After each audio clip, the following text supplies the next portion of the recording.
I've lived in the Pasadena area since I was 6 years old. We moved from South Central Los Angeles to here in 1966. My father became an Pasadena sheriff, and that's why we relocated.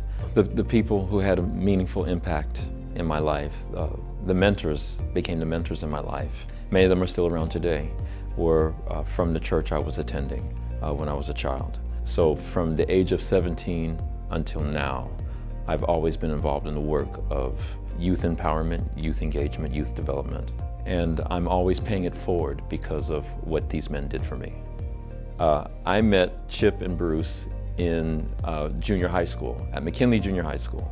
We all attended this school, Blair High School, together. And I just find it amazing that throughout our lives, we've always been advocates for youth and engaged in youth in some way or another. And now we're all at the same place doing this work. So Bruce has a tremendous sense of humor that will just keep you laughing. And I needed laughter in my life. And so that's one of the gifts that I appreciate about Bruce. Chip always looked like a model. And he was just the nicest, coolest guy to hang around. And for me, as a person that didn't think that much of himself, to be around these brothers, even though I didn't articulate this all the time, just to be with them, it made my time away from home really sweet. And I ended up at Stars. And so I thought the things that I thought brought me shame and took my value away from me in terms of coming through abuse and molestation and some of these other pieces were the very things that opened doors for me to have a conversation in the lives of students. I always say that when I share my story, it's my best and worst day.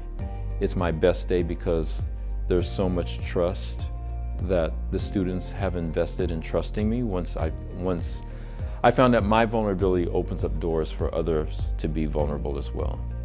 These men found me and loved me when I was falling through the cracks. And I can't stop paying that forward. They were amazing when I knew them when I was younger. They're still amazing now. I'm Chip Williams, and I am a newly hired Director of Mentoring Initiatives for STARS. I'm going to be supporting the mentor coaches, mentors, and mentees, and looking for opportunities to expand our program further into the San Gabriel Valley. I remember Eric being just this sort of bright energy. He was always friendly, always uplifting, and fun to be around. Eric speaks very eloquently about paying it forward because of the people in his life who embraced him. They saw him where he was, and they held him and saved him from falling through what he described as the cracks, right? My grandfather, my father's father, was very different from my father. He was a tinkerer, he worked with his hands, and he kept me by his side, and I learned a lot of things from him. Those kinds of relationships where an older person keeps you by their side, wants you to be a part of their life, and includes you, that's nourishment for the soul. I think it's priceless. So being present for young people builds community, and that's how traditions are passed on. That's how love of humanity and the value, like just our humane values, are engendered in others. That I took time to be with you because you're worthwhile. You're worth my time. And I think that's a gift. I'm Bruce Banks.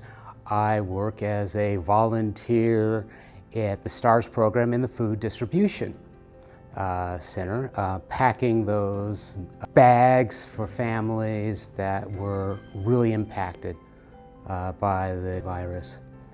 I got in there because of Eric Johnson, who somehow has my number no matter where I go and can get a hold of me. First lived in Altadena.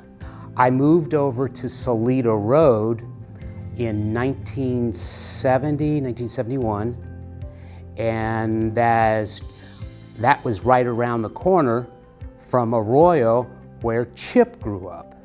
After that, going to McKinley, that's where I met Eric.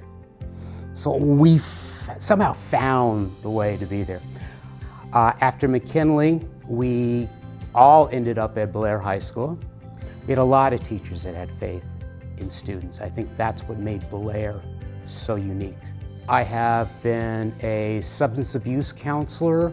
I have worked with homeless, mentally ill.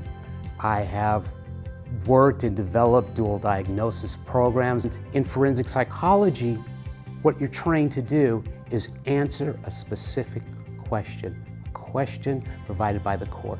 And putting together a report that'll go to an immigration judge or an immigration official and maybe change that family's life by letting that one person stay here.